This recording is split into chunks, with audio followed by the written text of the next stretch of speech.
Hello বন্ধুরা, কেমন আছেন সবাই? আশা করি খুব ভালো আছেন। আমার সামনে যে 4B গাড়িটি রয়েছে, এই গাড়িটির ক্লাস অ্যাসেম্বলি এর এই যে ক্লাস হাফ সেন্টার ছোটোটি এবং বড়টি দুটোটাই খেয়ে গেছে। এর জন্য আপনাদের দেখানোর চেষ্টা করছি যে এর যদি খালি ক্লাস প্লেট লাগানো হয় তাহলে কিন্তু এটা লাস্টিং করবে না এবং কাজও ভালো করবে না। এই জন্য আমরা এর এই যে হাফ সেন্টার দুটো দেখতে পাচ্ছেন, ছোটোটি এবং বড়টি, এর ওই দুটোই আমরা চেঞ্জ করব এবং একই সঙ্গে এর এই যে ক্লাস প্লেটটি রয়েছে, এই ক্লাস প্লেটটিও আমরা চেঞ্জ করে দেব।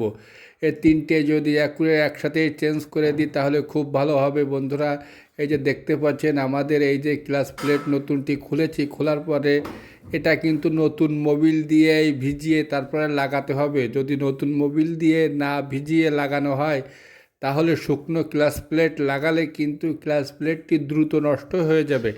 কারণ যে গাড়ি স্টার্ট করার পর এর ক্লাস প্লেটের ভিতরে মোবিল ঢুকতে একটু সময় লাগে, কিন্তু বন্ধুরা আমি যদি মোবিল দিয়ে ফিটিং করা হয় তাহলে এটা ভিজে থাকবে, মোবিল একটু দেরিতে গেলেও সমস্যা নাই। এই কারণে সব সময় ক্লাস প্লেট লাগানোর সময় কিন্তু এতে মোবিল দিয়ে লাগাতে হবে বন্ধুরা। এই যে দেখতে পাচ্ছেন আমি ক্লাস প্লেটে মোবিল দিয়ে ভিজিয়ে এবং প্রেশার প্লেটটি লাগাচ্ছি, একটি ক্লাস প্লেট একটি প্রেশার প্লেট এইভাবে দিয়ে আমি এটাকে সেট করছি অ্যাকুরেটভাবে। এটি যদি অ্যাকুরেটভাবে সেট করা হয় এবং মোবিল দিয়ে যদি অ্যাকুরেটভাবে লাগানো হয় তাহলে কিন্তু জিনিসটি বয়স পাবে অনেক দিন এবং মোবিলের যে কালো আকারের যে সমস্যা হয়, যে দাগ দাগ হয়ে মোবিলের যে কালার নষ্ট হয়ে যায়, সেটি কিন্তু হবে না বন্ধুরা। এই যে দেখতে পাচ্ছেন আমি যে ক্লাস অ্যাসেম্বলিটি ঠিক ফিটিং করেছি এবং এটা লাগাচ্ছি। এই যে ক্লাস অ্যাসেম্বলিটি অ্যাকুরেটভাবে ঢুকিয়ে দিয়েছি,